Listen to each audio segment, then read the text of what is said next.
Assalamualaikum warahmatullahi wabarakatuh. Selamat siang semuanya. Hari ini kita akan membahas tentang mata kuliah analisis data survei atau dikenal juga dengan analisis data uji. Oke, pertemuan pertama seperti biasa kita akan membahas kontrak perkuliahan di mana metode pembelajaran akan dilaksanakan melalui 3 bentuk, yakni ceramah, diskusi, presentasi, atau tugas. Untuk penilaian, saya rasa tidak ada banyak perubahan ya dari mata kuliah yang saya ampu di semester-semester sebelumnya. Di mana kehadiran itu 10%, tugas itu 20%, di mana tugas ini juga ada tugas individu, ada tugas kelompok ataupun kuis ya. UTS ujian tengah semester ini 25% dan UAS 40%. Oke, saya lanjutkan. Nah, untuk topik pembahasan pada mata kuliah analis data survival ini ada kurang lebih 8 topik pembahasan yang akan kita bahas. Yang pertama, konsep data analis data survival. Yang kedua, konsep dasar data antar kejadian. Yang ketiga, data tersensor. Yang keempat, fungsi survival data berdistribusi eksponensial. Yang kelima, hazard plot. Yang keenam, Kaplan-Meier. Yang ketujuh, Nason Allen. Dan yang kedelapan, log rank.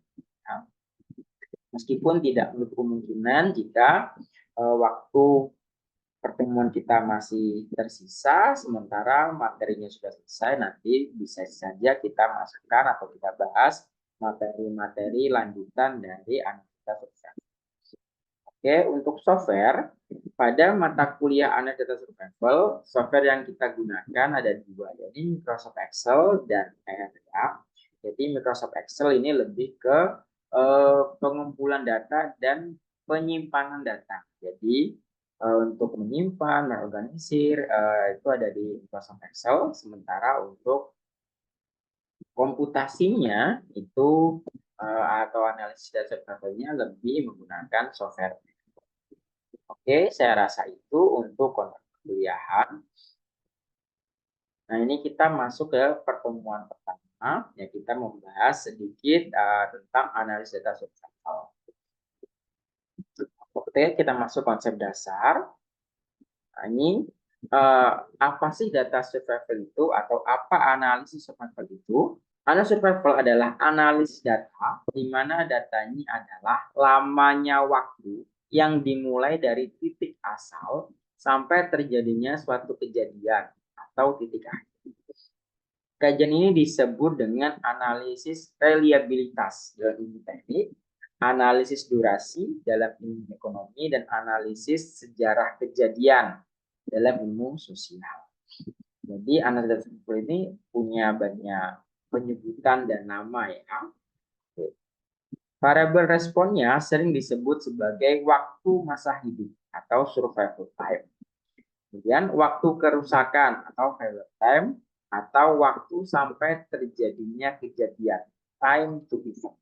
Contohnya, contoh dari kasus analisis survival yakni waktu sampai seorang pasien penyakit tertentu meninggal, atau waktu sampai suatu onderdil mesin rusak, waktu sampai seorang mahasiswa sidang skripsi atau sidang sarjana, waktu pasien sampai sembuh, atau waktu tanaman sampai berbuah. Nah, ini jadi contoh-contoh analisis survival. Jadi titik berat datanya adalah pada lamanya waktu. Nah, tergantung eventnya apa ya atau kejadiannya apa.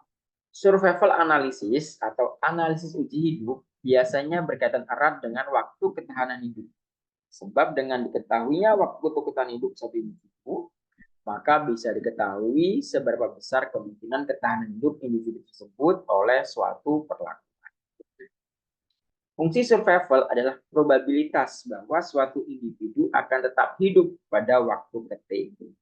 Analisis survival atau analisis kelangsungan hidup bertujuan untuk menaksir kelangsungan hidup, kekampuhan, kematian, dan peristiwa-peristiwa lain sampai pada periode waktu.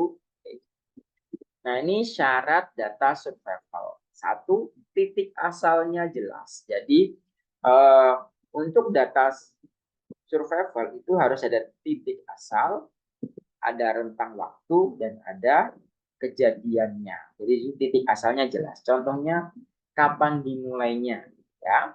Kemudian satuan waktu, contohnya apakah dihitung dalam hari, tahun, atau misalnya kalau jarak ya bisa kilometer dan seterusnya. Lalu definisi dari kejadiannya. Nah, ini eventnya apa?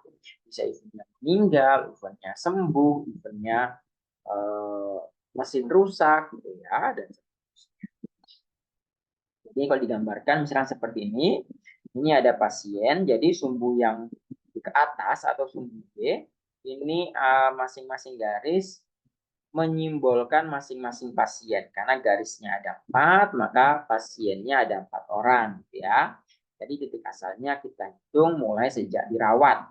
Lalu kita catat waktunya sampai eventnya terjadi. Misalnya di sini eventnya sembuh. Berarti pasien pertama mulai dirawat, kita hitung waktunya sampai sembuh. Nah, setelah sembuh ya berhenti gitu ya. Maka kita tandai di sini waktunya berapa hari misalnya. Pasien kedua juga sama, pasien ketiga juga sama, dihitung dari titik awal dia dirawat sampai sembuh. Jadi masing-masing pasien nanti akan memiliki garis waktunya sendiri-sendiri ya.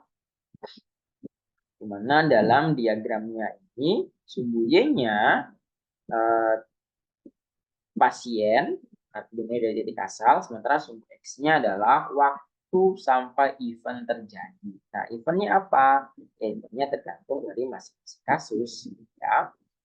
Oke, sifat khas dari data survival. Satu, pengamatannya non-negatif. Jadi pada data survival tidak ada data yang nilainya negatif, semua positif. Karena contohnya tadi waktu sembuh pasien, misalnya, kan dimulai dari dirawat, itu pasti ada titiknya, tidak mungkin waktu dirawatnya negatif kan, H-1, kan tidak mungkin.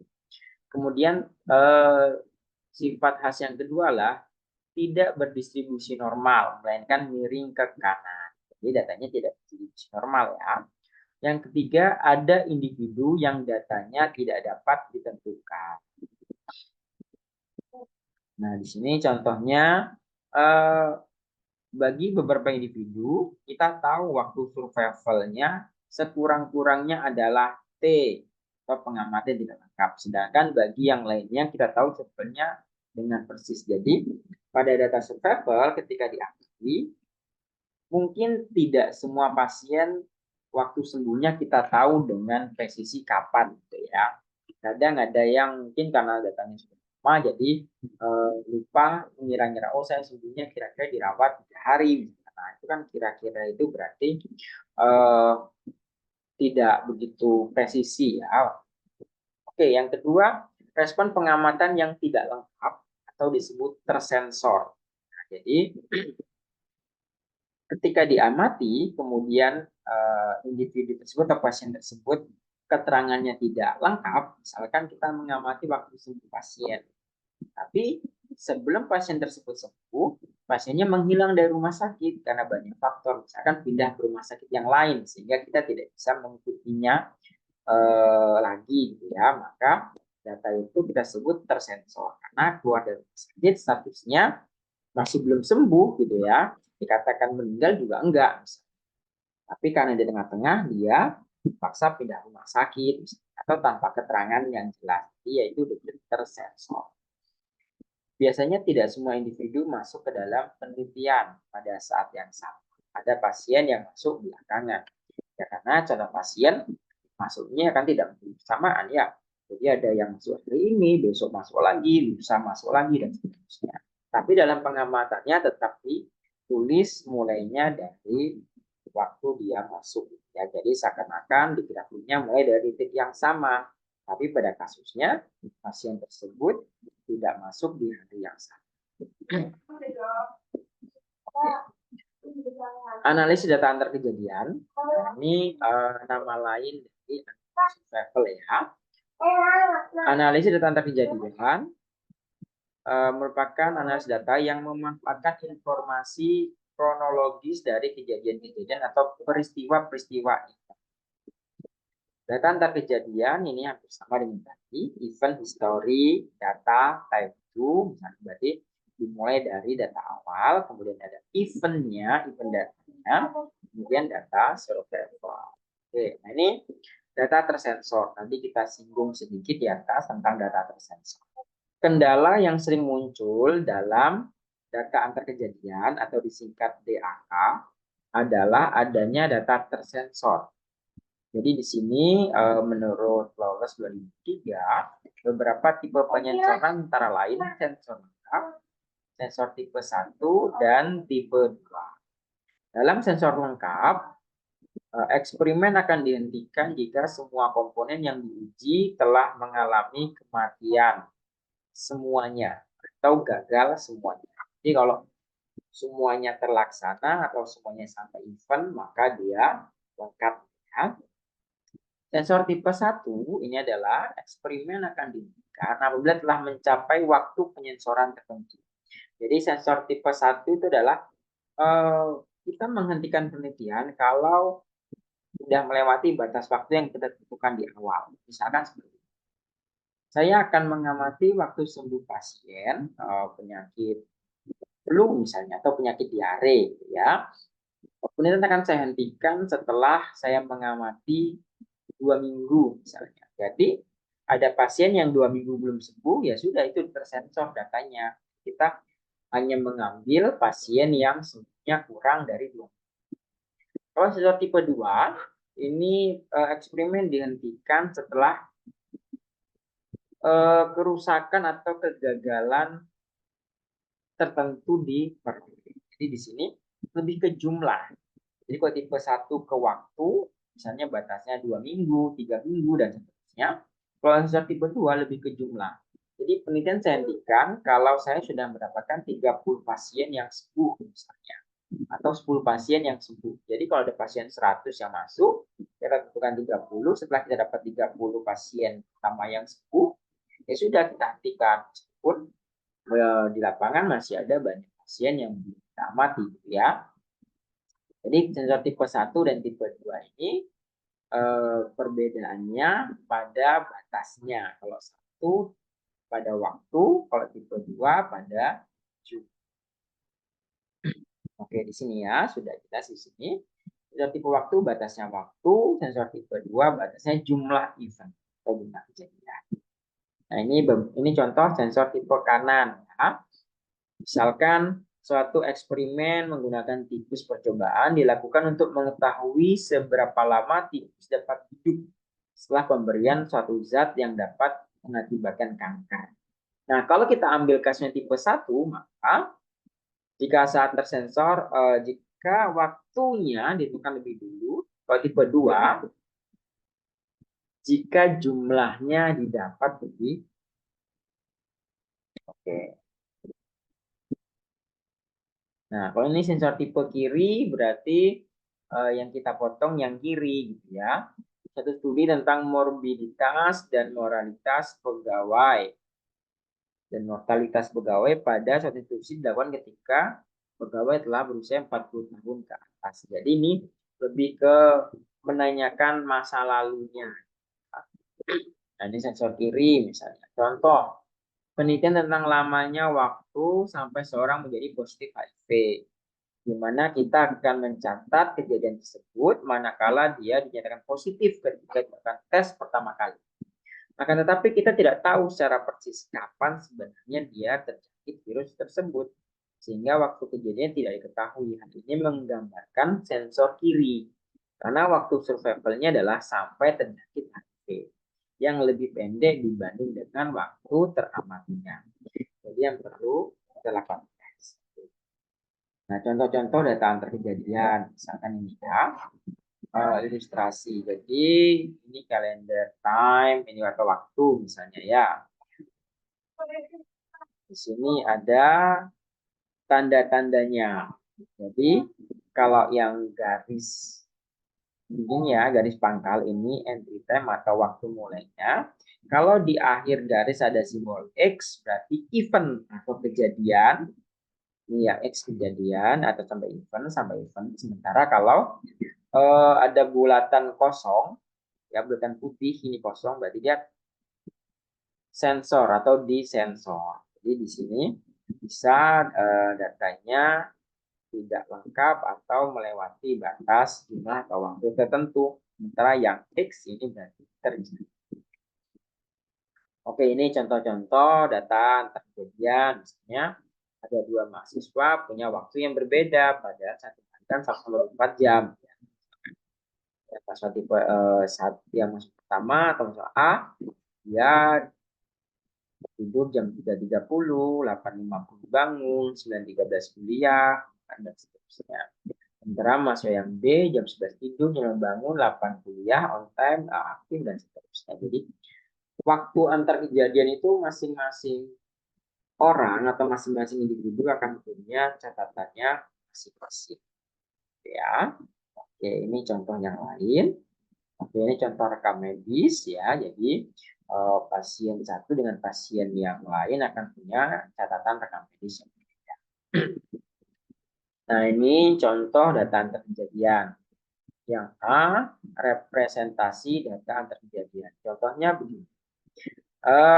Status 1 hidup, status 2 mati. Jadi dia awalnya hidup sampai waktu tertentu dia akan meninggal. Jadi kalau meninggal dia statusnya pindah ke garis nomor 4. Atau yang di sini penyapihan misalnya. 1 disusui, 2 disapi. Jadi kalau belum ada event yang berbeda garisnya berarti dia masih susui gitu ya. Nah, kalau ini garisnya tebal ya. Kalau yang ini tadi bulat. Berarti dia kalau kasus yang ini sampai dia bulatan penuh atau bulat hitam, berarti dia disusui. Begitu sampai bulatan hitam, berarti dia sudah disapi. Nah, jadi untuk menandakan suatu event atau terjadi itu bisa simbolnya X atau bulatan penuh, bulatan hitam. Sementara kalau tersensor itu bisa hanya garis saja tanpa ada tanda, atau bisa juga ditandai dengan bulatan kosong atau bulatan putih. Jadi seperti ini bulatan kosong ya. Oke.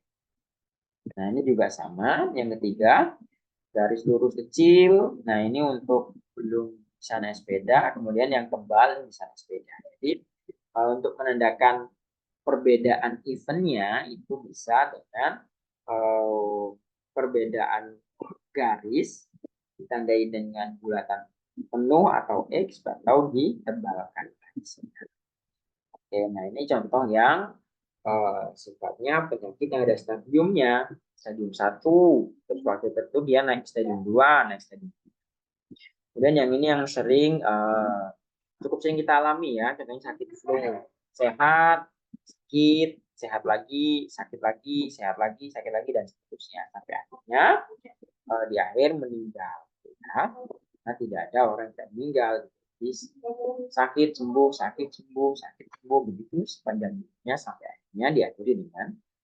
Nah, ini contoh-contoh dari pembuatan garis data. Aplikasi analisis data survival ini bisa di epidemiologi, biostatistika, sosiologi, psikologi, demografi, ekonomi, dan lain-lain. Nah, ini contohnya analisis survival waktu sembuh pasien COVID-19 di Kabupaten Banyuwangi pada tahun 2020. Di mana menggunakan data tersensor tipe 2. Nah, tipe 2 ini batasnya jumlah. Mana di sini keterangannya, pengamatan dihentikan jika diperoleh 30 kesembuhan pertama. Jadi kan waktu awal-awal pasien COVID sangat banyak ya. Kalau kita menunggu semuanya sembuh, ya nggak selesai penelitiannya. Jadi karena COVID itu di Indonesia dari dimulai tetapkan status pandemi sampai selesai itu 2 tahun lebih. Jadi untuk sebuah penelitian ini cukup lama. Jadi untuk membatasi itu ya sudah 30 kesembuhan pertama saja karena jumlah berarti tipe 2. Jadi di sini ada 30 pasien gitu ya. Pasien ke-1 dan seterusnya. Ini karena nama pasien rahasia jadi kita simpulkan dengan nomor urutnya. Jadi 1 berarti pasien nomor urut 1 yang masuk, 7 dan seterusnya. seterusnya. Kemudian diamati dari mulai dirawat sampai dia statusnya jelas apakah sembuh atau tidak. Jadi yang kita fokuskan yang sembuh-sembuh saja. Jadi pasien nomor pertama 16 hari baru sembuh. Pasien nomor 7 4 hari sudah sembuh. Pasien nomor 3 53 hari baru sembuh. Dan seterusnya. Nah, dari situ kita buat plot data terkejadian ya. Jadi di sini pasien pertama 15 hari, di sini pasien kedua 4 hari dan seterusnya. Ya. Jadi di sini ada bulatan penuh atau bulatan hitam berarti eventnya terjadi. Jadi kesembuhan terjadi. Sampelnya ada 30, kemudian yang tersensor 0, sampel fix 30. Nah, bagaimana kalau yang ini kita buat sensor tipe 1 misalnya. Nah, tipe 1 tadi kita bahas di awal batasnya adalah waktu. Kalau tipe 2 jumlah. Jadi kalau waktu misalkan kasusnya penelitian kita hentikan kalau sudah melewati 30 hari. Jadi kita fokus dari awal sampai 30 hari perawatan. Nah, setelah itu tersensor. Maka kalau kita kasih batas 30 hari, maka terlihat ada 2 data yang masuk tersensor karena kedua pasien ini waktu sembuhnya melebihi dari 30 hari. Ya. Nah, ini juga sama kasusnya, tapi ini di Jember gitu ya. Tadi di Banyuwangi, yang ini di Jember. Oke, tipe 2 sama jumlahnya gitu kan 38. Oke, nah ini garis waktunya ini ya. Oke, membuat grafik ini nanti bisa kita cobakan membuatnya dengan software RNA. Oke. Nah, kalau kita ubah jadi tipe 1 ya sudah 30 hari. Jadi kita buat garis 30 hari. Nah, yang di sebelah kanan ini disebut tersensor. Sedangkan sebelah kiri adalah event atau yang kejadian. Jadi dari sini dari sampel 76 yang tersensor ada 20. Sampel fixnya 56. Nah, itu kurang lebih ya untuk mengetahui mana yang tersensor mana tidak. Jadi kalau tipe 1 tadi batasnya waktu, tipe 2 adalah jumlah. Siapa yang menentukan banyaknya jumlah dan banyaknya waktu? Itu peneliti sendiri. Dia akan menggunakan waktu berapa dan jumlah berapa. Ya. Oke, misalkan ini lama penyembuhan dari uji klinis bagi pasien leukemia akut. Jadi ingin dicoba obat baru, namanya disingkat 6MP, dan satunya placebo. Jadi yang sakit leukemia kita pisah jadi 2. Yang satu kita kasih obat 6MP, yang satu kita kasih placebo. Jadi placebo itu bentuknya mirip obat, ukurannya sama, beratnya sama, aromanya sama, tapi placebo tidak ada kandungan obatnya, ya.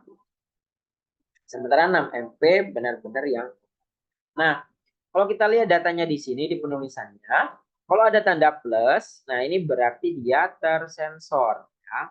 Jadi kalau ada tanda plus di atas, ini tersensor. Sementara kalau tidak ada tanda plus, berarti dia event atau terjadi. Nah, ya. Jadi di sini tadi kita bisa lihat, jadi penulisan tersensor atau tidaknya. Kalau dari grafik yang tersensor itu tidak ada tandanya atau bulatan kosong. Atau kalau dalam penulisan data seperti ini yang ada tanda plus itu tersensor. Atau bisa juga dibuat dengan status 1 0. Yang 1 event, yang 0 tersensor ya. Karena kalau dalam komputasi terkadang tidak semua software bisa membaca tanda plus itu ya. Plus itu apakah masih tersensor atau tidak? Terkadang tidak semua bisa. Jadi terkadang kita menggunakan istilah lain 1 0, 1 event, 0 tersensor. Oke. Nah, ya selesai ya. Jadi saya rasa materinya cukup sampai di sini. Nah, di sini ada latihan. Dari yang tadi ini tolong dibuat plot data survivalnya. Jadi dibuat plot seperti ininya ya. Coba dilatih membuat itu, di mana yang nomor 1 itu kasus sensor tipe 1. Jadi batas waktunya 4 tahun. Jadi kan di sini ada waktu survivalnya ya. Ada waktu survivalnya. Yang di atas 4 tahun itu tersensor. Yang di bawah 4 tahun berarti dia tersensor. Nah, yang nomor 2, sensor tipe 2 berarti jumlah batasnya. Nah, di sini batasnya 8 kejadian pertama. Jadi 8 event pertama itu berarti yang terjadi. Sementara selebihnya masuk ke sensor. Nah, tolong dibuat atau dikerjakan latihan ini. Kemudian minggu depan akan kita bahas ya. Oke, saya rasa materinya cukup sampai sekian untuk perkenalannya, untuk pengenalan apa itu analis data survival. Untuk jelasnya kita bisa membahas latihan yang tadi pada minggu depan ya, dan kita akan masuk ke materi berikutnya pada minggu depan. Oke, saya tutup dengan membaca hamdalah, alhamdulillahirabbil alamin. Wabillahi taufiq wal hidayah. Wassalamualaikum warahmatullahi wabarakatuh.